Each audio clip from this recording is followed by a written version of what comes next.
Доброго дня, шановні колеги. Good afternoon, dear colleagues. Good afternoon to those who are here in the newsroom, to those who follow us online via stream. This event have been being planned for some period of time, and this is not an immediate response to the today's events, but this is an attempt to look into perspective, into at least a middle term perspective. This is a privilege for us, and perhaps you have felt during the last 2 weeks that upon some important events and statements which were made, I mean the Munich Security Conference, Rammstein summit, and then speeches made by some head of the states, and also the events at the front line, which I believe will shape the international relations and the political realities in the world, not during the war, but also after the war. They require us to have this discussion. I would like to remind you that discussions about the world format after the Second World War had started not after the end of the Second World War, but in course of the Second World War. And today we are able to use this privilege to discuss, to start discussions about the post-war future and post-war arrangements of the today's Ukraine, due to the fact that armed forces of Ukraine has won. There's a space for us, this peaceful space inside the country where we can have this discussion. On the other hand, as of today, we do not see any vision of the future. There are many aspects which we cannot assess as of today. Where the new, for example, the question, where the new borders have to be laid between Ukraine and Russia? What shall be the umbrella measures, umbrella security measures for Ukraine? And especially if Ukraine will need to exist as a barrier between Russia and Europe for some period of time. If Ukraine will be the country which will need to rely on its self-defense, where only the weapons are supplied, but it has to rely on its own forces.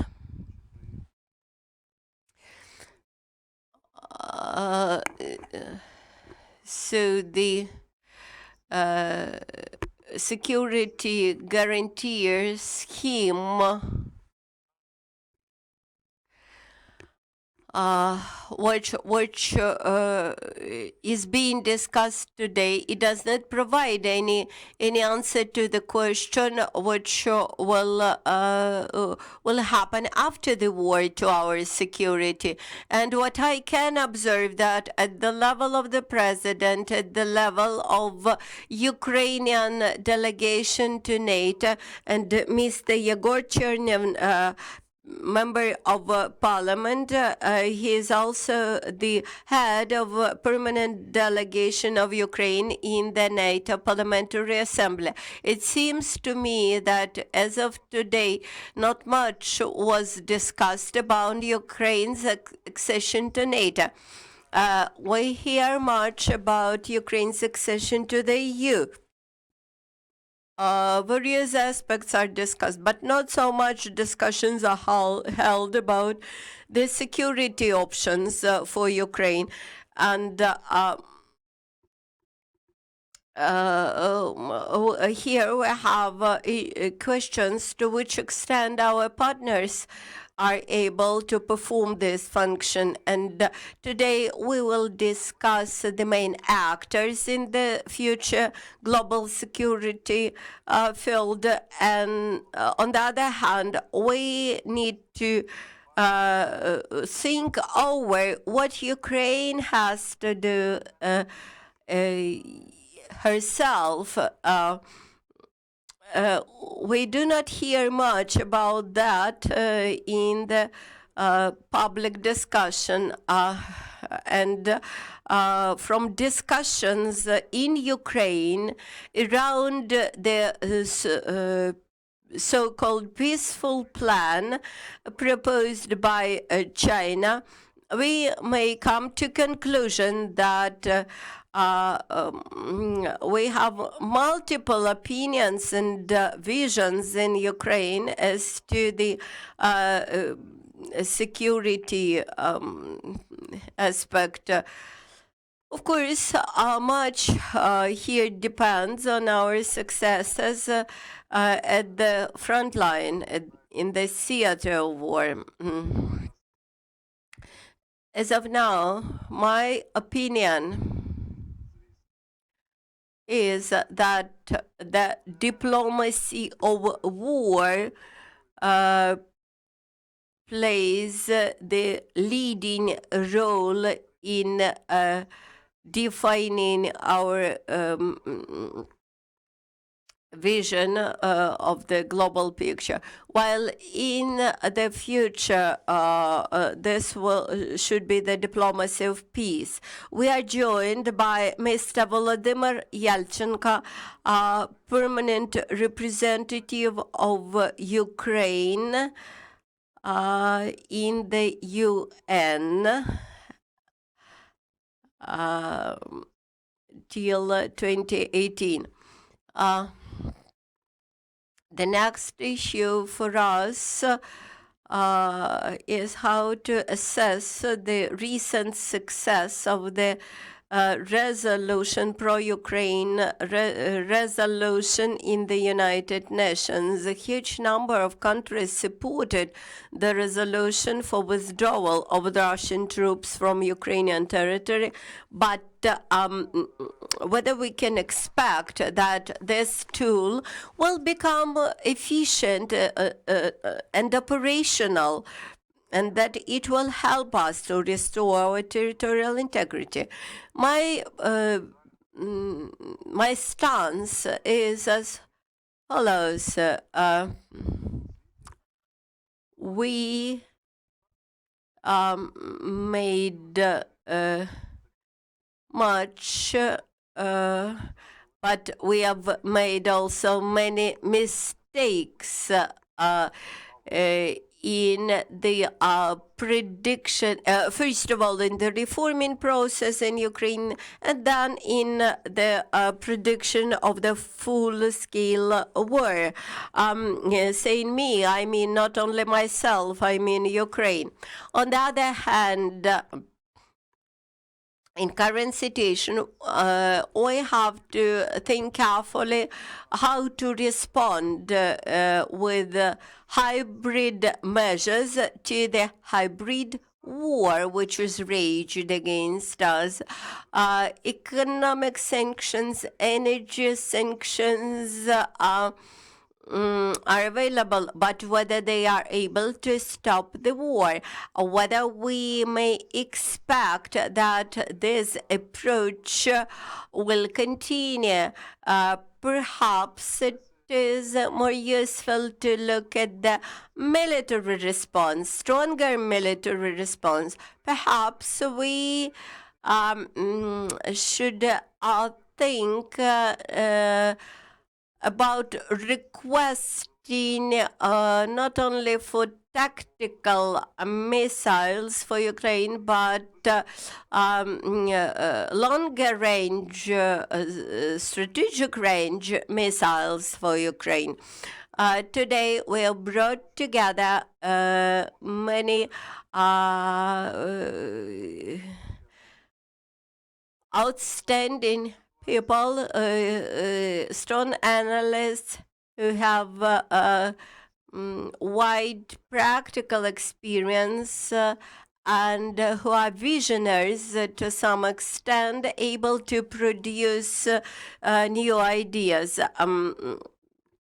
So today we will discuss UN, NATO, other international organizations, and what is acceptable for and possible for our partners. And my interlocutors today are Mr. Yehor Chernev, Member of Parliament of Ukraine, Mr. Volodymyr Yelchenko,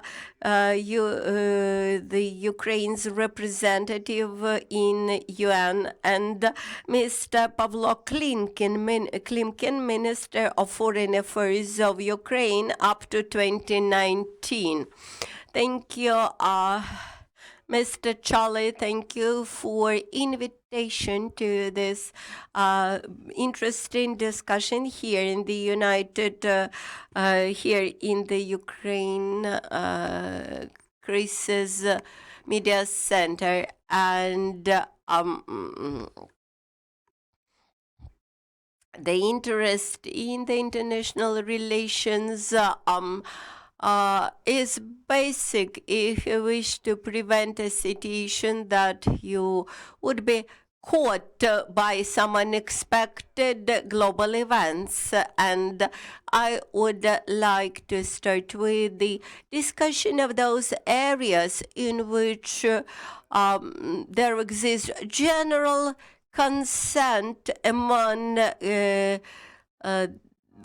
collective West, and later on I will discuss the more shaky and doubtful areas. A year ago, Russia was seen as a global player which tried to play in the Supreme League together with the United States and China.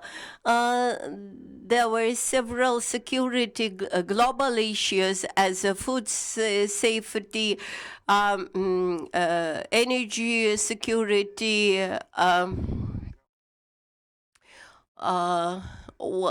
and nuclear safety, which were energy safety, which were backing up, which provided backups, strong backups for the Russian global position as a global player. Nevertheless, after the beginning of the war, the West had become the collective West.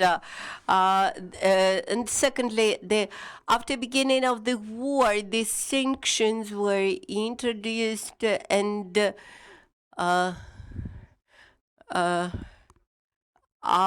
after the imposition of sanctions, all the attempts of Russian leadership to regain the economic position which they enjoyed before the sanctions are useless. Although the Russian statistics suggest that they still preserve 2.2% of GDP growth, but that's first might be not true. On the other hand, they are inevitably changing the economic model inside the country, and they won't be able to restore it. Then this imposed sanctions on the oil and gas supplies to the Western countries, and then the price cap were introduced. All that measures just within a year for Russia resulted in a fact that Russia has lost its position as an exquisite country between the East and the West. Actually, all the Russian products are now designed for the East, for the global East. And even the sports events are designed for participation in the Eastern tournaments. And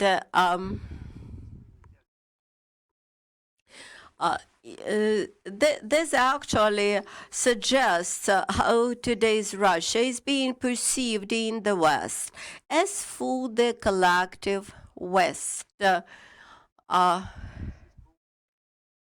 it seems to me that we had stimulated the West, but as of now, all the attempts, the Russia's effort and attempts to ruin the solidarity of West in front of the war in Ukraine remained in vain, and I believe that today's war will determine the future events in the world for the next 50 years, observing the deformation of Russian economy during the last 2 months in January and February this year. We become more and more convinced that the macroeconomic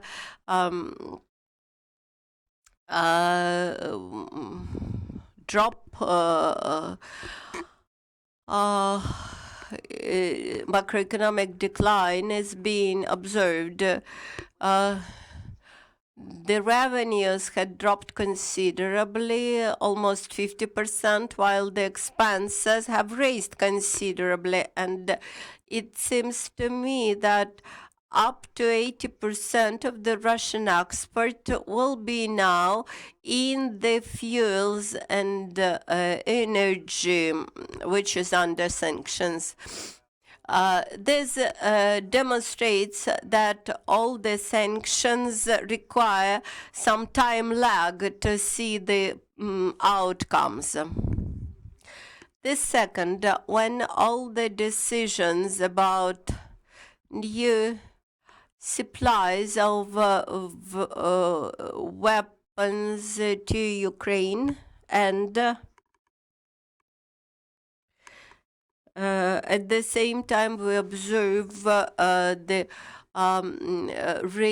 stronger activity from China. China, as usually, had started its campaigning quite in time. They had represented the vision of global security, which would allow China to become a global player in the global security field. Of course, they try to play at the global level in inconsistent manner. First, they declare territorial integrity, and then they vote against the resolution which sets for the territorial integrity of Ukraine, for example. On the other hand, they had presented this peace plan. On the other hand, we observe the Indian ideas, the Brazilian ideas, which contribute to the general global flow. And we come to conclusion that the collective West, the system of values based on principle, the system based on the principle of good and evil, true and false, has revived its energy, which had slightly diminished after the 20th century. On the other hand, we observe how the Chinese will try to dissolve the principles of the international law. The third, we observe that the Western world has been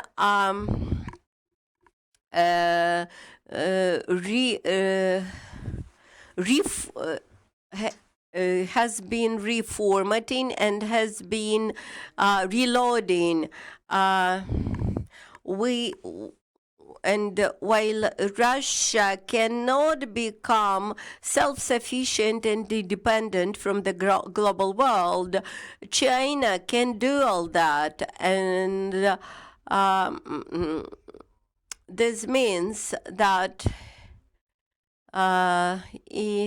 we're going to live onwards in the system of so-called creative chaos. And in some years, in some 5 years, we will enter the new era.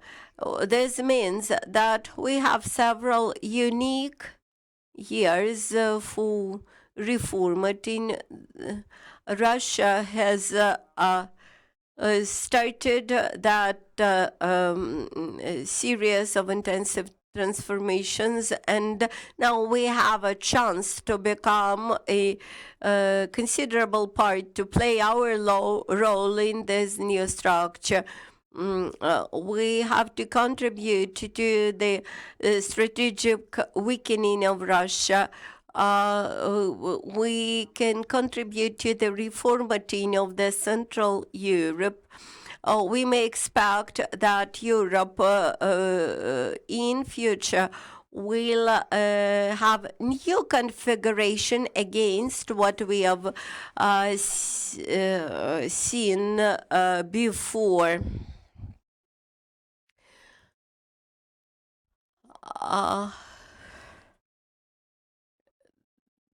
I would like to remind you one of the John Kennedy speeches in which he stated that the Chinese, all the Chinese moves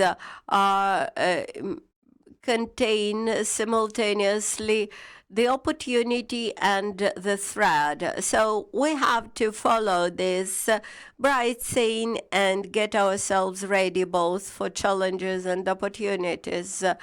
I would like to remind you the Chinese 12 paragraphs where there was a statement about alliances and unions which should not move or spread more broadly. And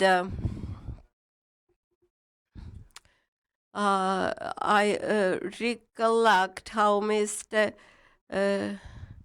Chernev shared his opinion about the Munich conference, about many discussions with European partners. And my question to you, whether it's right time now to start a discussion in Ukraine, not only about submission of application to NATO, but also about promoting this process very actively.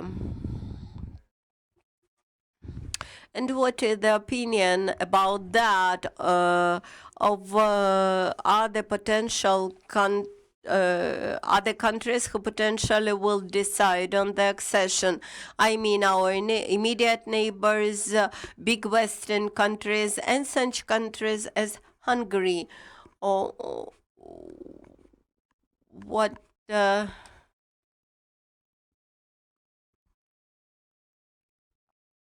could be done to involve not only presidential branch into that, but also the cabinet of ministers of Ukraine, etc. Thank you for this opportunity. I would rather start from rather broad review of the security system.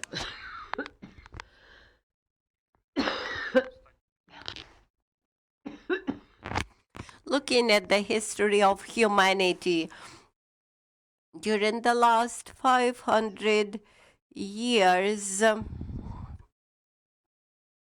we clearly see that this the peaceful period between this last war was almost the longest in the history of humanity, and this is the thing which we could rely on. This suggests that preventing wars, we have to rely on the security system built up in the treaties and on alliances like NATO. During the last years, we have learned that the first generation which witnessed the war is unable to start a new war. The second generation has a strong memory and also is against the war. The third generation is indifferent to war, and the fourth generation who has forgot what the war, how terrible the war is, they are ready to start the war.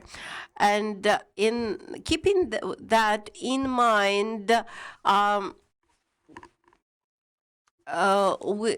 this means for us that we have to strengthen our security first and then join the necessary alliances.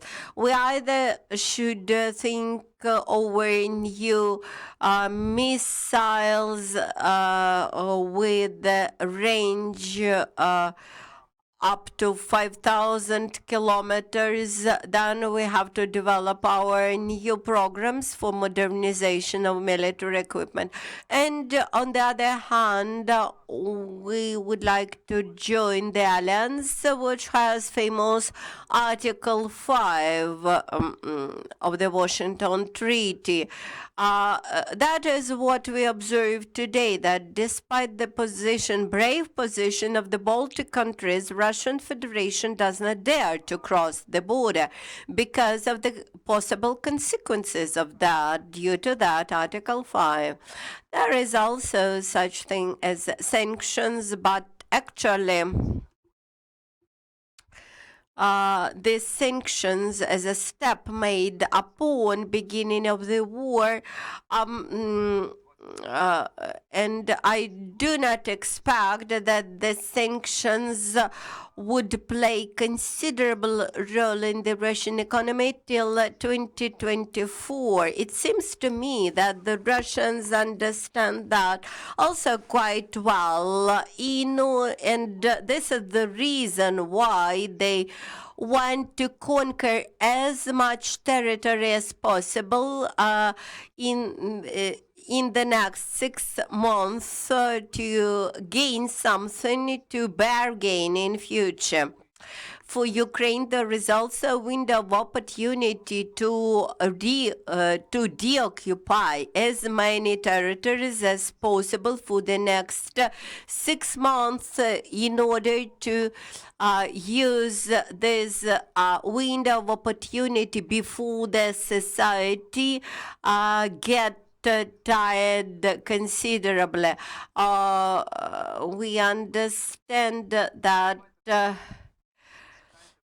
the long-term mobilization of society won't be tolerated during a long period of time by Western societies, civil societies, and here I would like to remind you that in 2015, the situation with the Ukrainian war was forgotten within 6 months. And what is different now, which is different very much from 2015 and 2008 in Georgia.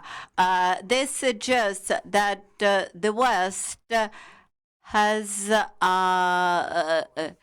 understood its mistakes, has learned lessons from its mistakes, that the Western response to the Georgian war was too weak, that the Western response to the annexation of Crimea was too weak, and that encouraged the aggressor. And perhaps in Bucharest summit, the decision could be made which might prevent this war. It seems to me that our Western partners are now making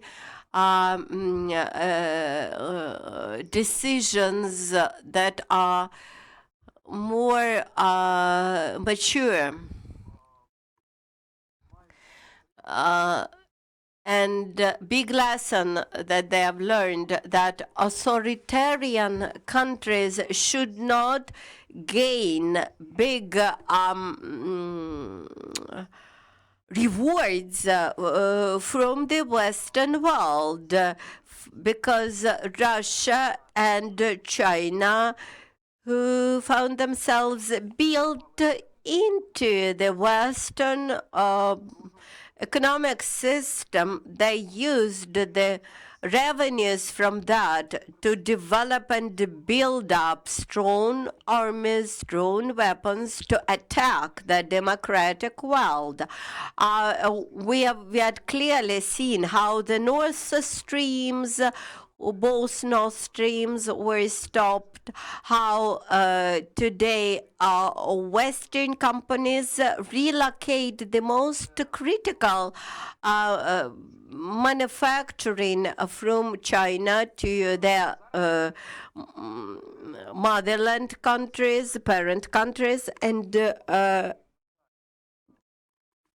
unfortunately, that experience is gained at a high price. This is a high price for us. If you look at Germany before February 2022 and today's Germany, we clearly see the difference.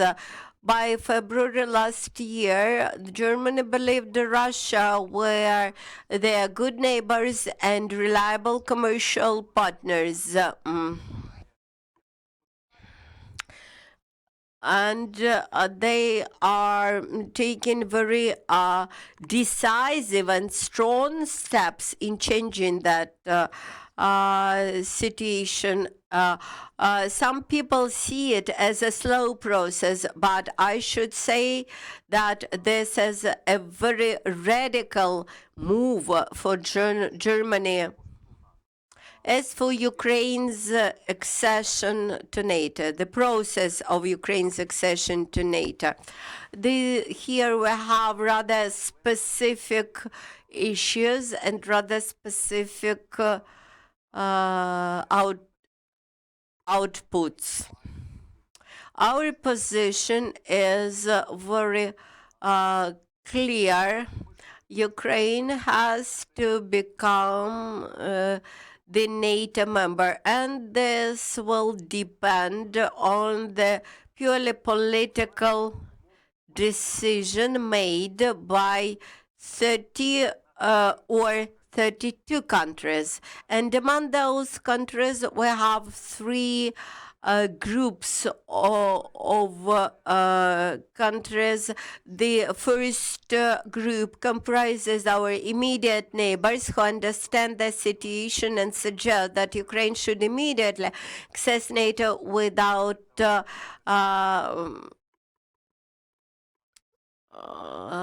membership accession plan.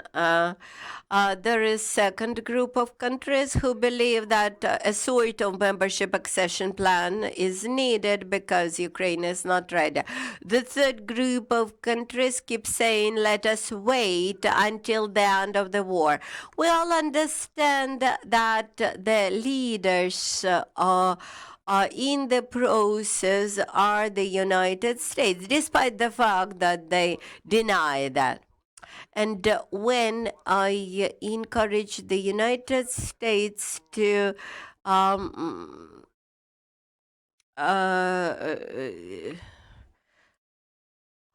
state their position clearly, I find that they act in the following day. While in public communication, they clearly state the need of Ukraine's accession to NATO and encourage everybody to support Ukraine, while in non-public discussions, they suggest to postpone that up to the end of the war because there is no unity inside the alliance, and they want to prevent sharp split in the alliance along their positions about Ukrainian membership. That's why we try not to raise the topic at the public level. Quite recently, we had a visit to Belgium and communicated with the Belgian Parliament, who kept asking rather naive questions from our point of view. And for example, they asked us why Ukraine's membership in NATO would strengthen the alliance and not provoke Russia and not will bring the war towards the alliance. And answering their questions, we were able to observe how they changed their mind. Even those skepticists as to Ukraine's accession to NATO, they are not the sort of skepticists which existed before the war. This sort of skepticism is quite different. This is not a skepticism of not provoking Russia. This is just a sort of skepticism which discusses when and at what conditions. And President Macron suggested that there is the need to rethink and to rethink the membership of the UN Security Council. This suggests that the tectonic shifts had started to happen. So the majority of countries in the alliance keep saying that Ukraine's accession to the alliance should happen after the war. We are waiting for the moment when Russia will become the weakest, and in this moment it will release its strong pressure on the weaker alliance members to prevent Ukraine's accession. At this very short window of opportunity, Ukraine has to join NATO.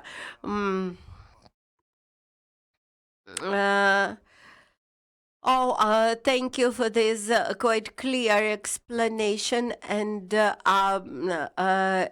with that, I would like to point out that internal statements that at the military level, Ukraine is almost at the NATO level required for the armed forces, although that is true, but politically and democratically, societally, we're not at the level of the NATO.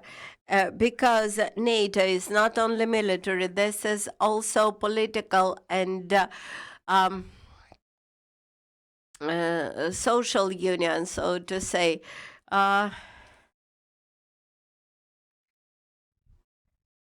Mr. Yelchenko, now we have been hearing lots of discussions about the UN Security Council, how we may isolate Russia, how we may neutralize it in the Security Council. So my question to you, what's going on? Why, having witnessed the total incapability of the OSCE organization,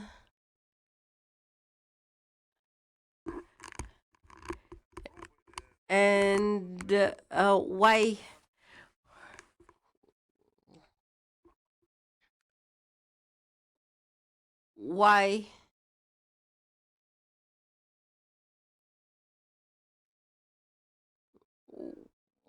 the security why the OSCE, which is actually incapable, continues to exist, and whether it is possible for Ukraine to use the UN as a proper platform in future, while such countries as the United States of America and China read and interpret differently the same article in the UN statute. I mean, Article 2. How do you think whether we may expect that very soon we will find ourselves in time when everybody will read and interpret Article 2 in the same way? I have to apologize for being late. I came here immediately from the conference where the question that you have asked was discussed. All the existent international organizations, especially the universal one, the United Nations, and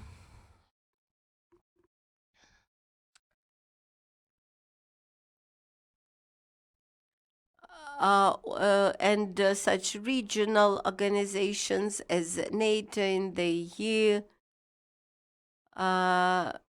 and the OSCE and the Council of Europe.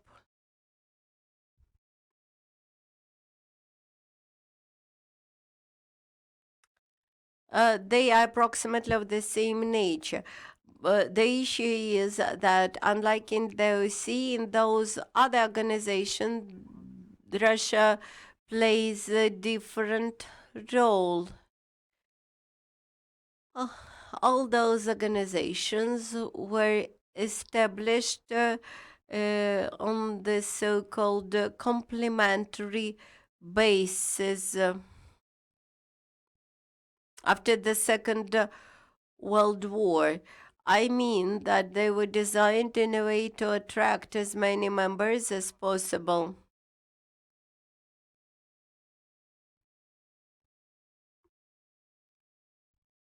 With the idea that sooner or later the members of those organizations will become more uniform with the rest of the countries in the world. This was the idea as to the Soviet Union, to China, and their membership in those international organizations.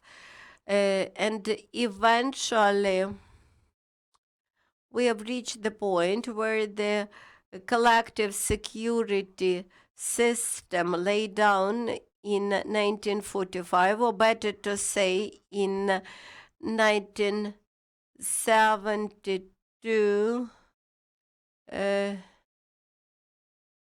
in Washington.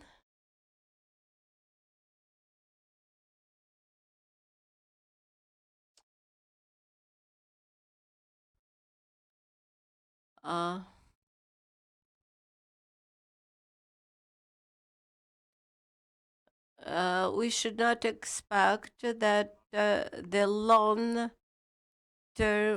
will be a long-term war that we have now. Just recollect 1942, the war, and nobody was able to predict that the war would last only 3 years and end up in 1945. So I come back to the fact that all those complementary organizations were created after the Second World War.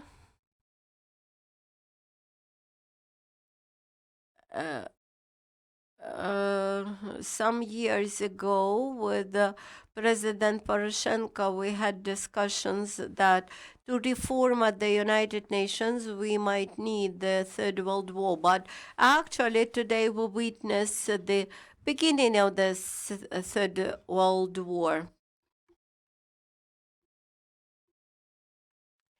And I agree with your statement about generations and their tolerance to war.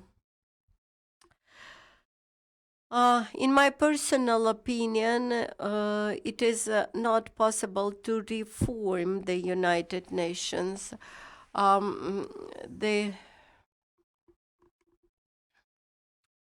Many people would disagree with me, but it seems to me that the global South countries and China, they earn much from the United Nations, and this is not very efficient system. And this is not only about the veto right, but about many other aspects dealing with India, Germany, Japan, etc. When we discussed the access to the United Nations Security Council for those countries, India, Germany, Japan, and some others,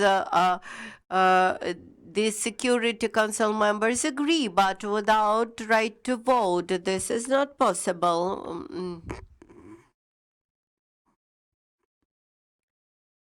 And of course, the humanitarian aid and military aid provided to Ukraine from the United Nations and political aid, I mean exchange of prisoners of war, food security aid, etc., provided by the United Nations, it is considerable, but it is not comprehensive. Actually, the United Nations was brought into the agreement about grains just in order to sign an additional agreement about fertilizers. This was the main motive for Russia, and fortunately, as of the moment, this agreement about fertilizers has not entered into force by now.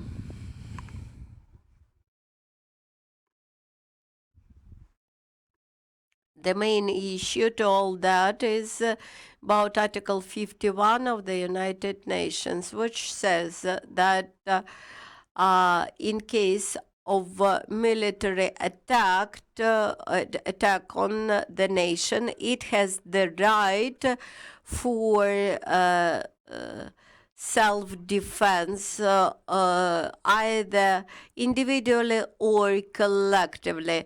That is what we witness today. That is what we need. The only issue is that we have not formalized this self-defense by now. Perhaps this is being done now. Maybe I do not know about them, but it seems to me that Ukraine has to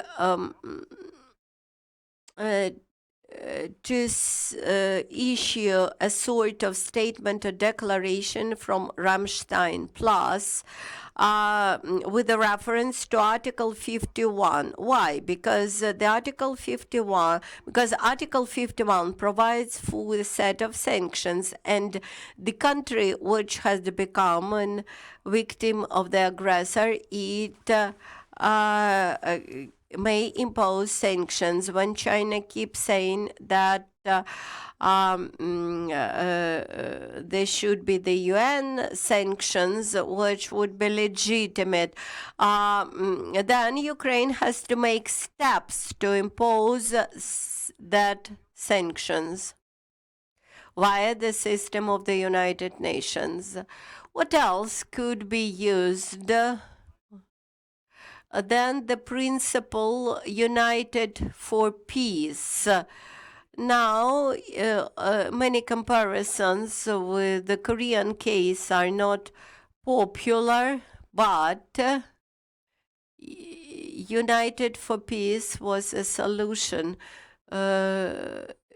provided by the UN General Assembly back in 1961, which allowed such countries as the United States and Japan on one side, and the Soviet Union and China on the other side, to begin the normalization process to sort out the Korean crisis. The similar mechanism later was used in Iraq and Libya. There were attempts to apply the same process in the former Yugoslavia.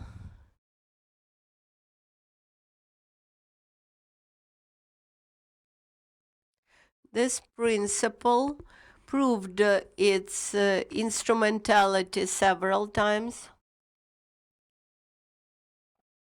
and it could be quite a good tool from the UN system, which might be used. So the available instruments are not numerous, but they're here. Also, in the United Nations, we have maybe not very numerous, but a coalition of countries who are ready to expel Russia from the Security Council, who are or limited somehow. We are can find allies to restrict Russia in many cases.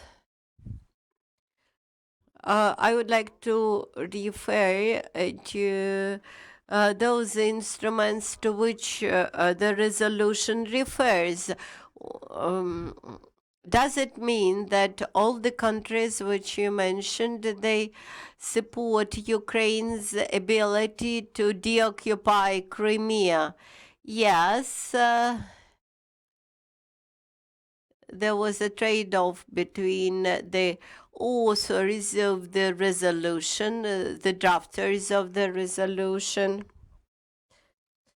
and the possibility to gain more voices. 141 votes for the resolution. It is a good achievement. Not all of those countries, they even read the resolution. Some of them just supported their allies, and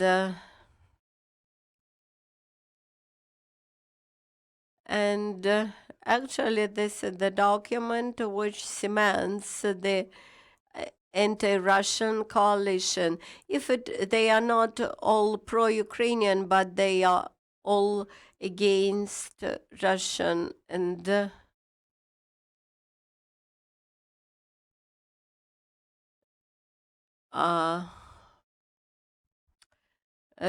debate around the debate around the resolution were quite hot, and there were many attempts to dissolve the resolution, to make it less determined anti-Russian. And now, in my opinion, we have good chances. We have observed tectonic changes in the world, which may promote drastic changes at the UN level. I fully agree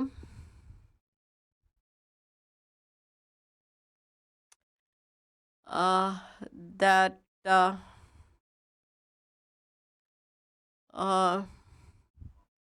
this is the right time to discuss Ukraine's membership in NATO, and while the armed forces of Ukraine are fighting, we have to find a solution to the problems which prevent us from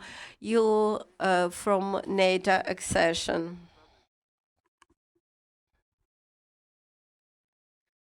We have 15 minutes just to discuss more deeply some aspects of our previous discussion. I would like to ask 3 questions. There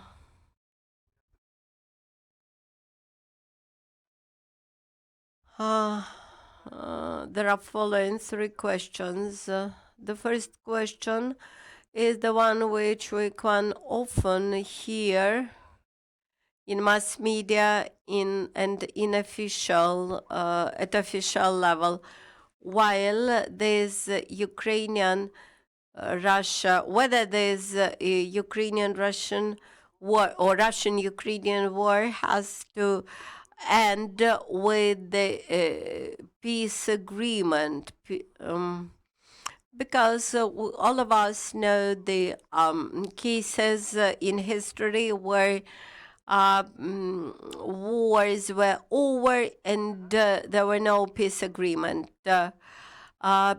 Quite often we hear either from the United States or from Russia. Let us start peaceful negotiations to fix the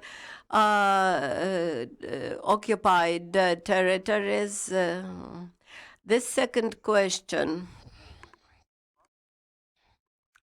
How do you think whether the military factor, or more broadly saying the security factor, will prevail among all the restraints to Russia, among all the restrictions for Russia? And the third question. This is my personal question to you. Whether it is possible to set a new demarcation lines, new borders, not alone the borders which are officially reflected in the international law, whether you are able to assume that the new demarcation lines could exist not along the lawful borders of Ukraine. My all three answers will be no, no, and yes, I assume, because I believe that tomorrow's world may unexpectedly look quite considerably unlike we are ready to imagine it today, and it can have fundamental distinctions from today's world. I may assume that unexpected events will layer one upon the other, and we have to work for the future. In my opinion, I do not see any possibility for a long-term peaceful agreement with current Russian leadership. They may try to register something, but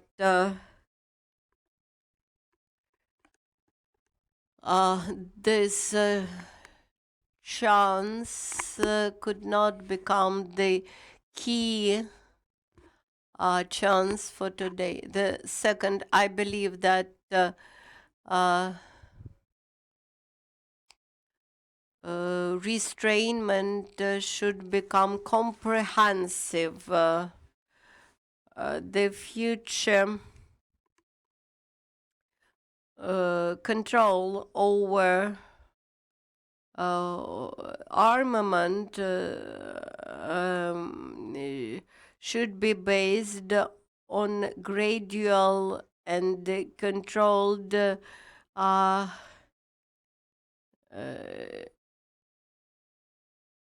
uploading new reboots of Russia and maybe of China.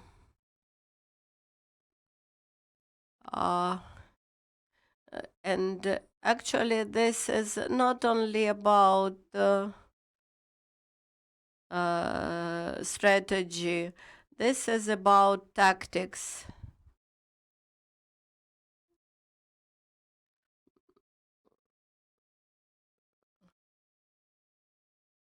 And this is not only restrainment, but also about deterrence. The principles according to which the global world would function tomorrow might radically differ from what we have experienced in the past. I fully agree with Mr. Yelchenko that many international organizations which exist today, they are useless, and to some extent UN today is simply an organization which redistributes money. So yes, yes, and no, no, and maybe. The answers. Number one, I do not see that treaties, peaceful agreements, peaceful treaties are the main inevitable component. Reparations and punishment of the military criminals, of the war criminals, but I cannot imagine the configuration of the peace treaty which could be signed by today's leadership in Russia. I believe that they should have a strong incentives to do that, as the imposition of sanctions or something. In order to be able to do that, Russia Federation should have some space for maneuver and expect to removal of sanctions. The second is a military component, and as to the military component, I clearly understand that we do not have another way out than to become a second Israel, and becoming in Israel suggests that we have to strengthen our military industrial complex, and the military industrial complex should be developed hand in hand without agricultural and IT sectors. This means that we have to militarize the country. About the borders after the war, about the borders of Ukraine, when we hear some partners suggesting to think about laying aside the Crimean or Donbas regions, I always ask a question: do you suggest that we should agree on paper, in writing, with the violation of Article 51 of the UN statute? And usually at this very point, my interlocutors shut down. The borders of Russia, the boundaries of Russia may change.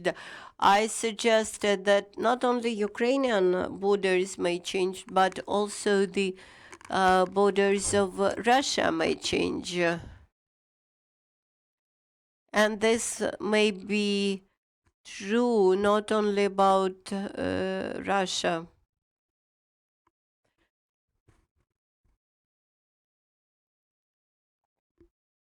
But we should be able to see perspectives around us. I fully agree with my colleague that we will need to become an Israel, at least by the moment when we become a full-fledged NATO member. Even if we will deal with new Russia, but we cannot expect that Russia will radically change within 5 years. As for the first and third questions, I would merge them together because this is both about Ukraine and post-war architecture of Europe and the world. The idea might raise to create a working group together with our allies and partners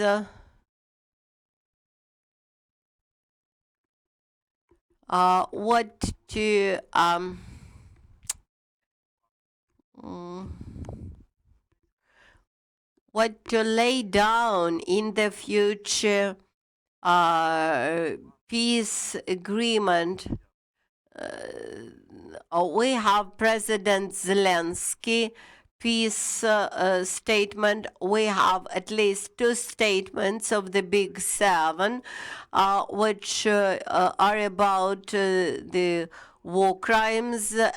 And the third question about borders. Actually, speaking about the borders, we come to establishment of the new international organization, which has to exist to deal with the issue of borders. We have a huge number of issues about borders, not only between Ukraine and Russia, but also in Europe, in Asia, everywhere. Even if we decide to change borders, we cannot do this unilaterally, and we should, in course of the borders, we have to recollect that before the war, the issue of the borders with Russia in the Azov Sea was not regulated. Okay. Thank you for your contribution, and I like very much the current discussion, which raised a lot of thoughts and suggested that we require a serious internal expert discussion. I've revealed that we have a variety of interpretations on the framework of questions which I asked. On the other hand, it seems to me that we cannot find other border lines except the ones that were established for Ukraine by the international law, by the internationally recognized treaties. And while in the past we had some options, but as of today, we have only one option in front of us as to the future regaining of our territories. It also seems to me that the issues, the military issues, will take priority. Although I have doubts that we will be able to become the second Israel, because I have doubt about resources, that we can be self-sufficient in terms of resources. Becoming an Israel in Europe, we will need to procure a lot of systems and to develop strongly the military and industrial sector. And I cannot imagine how much resources this will need. And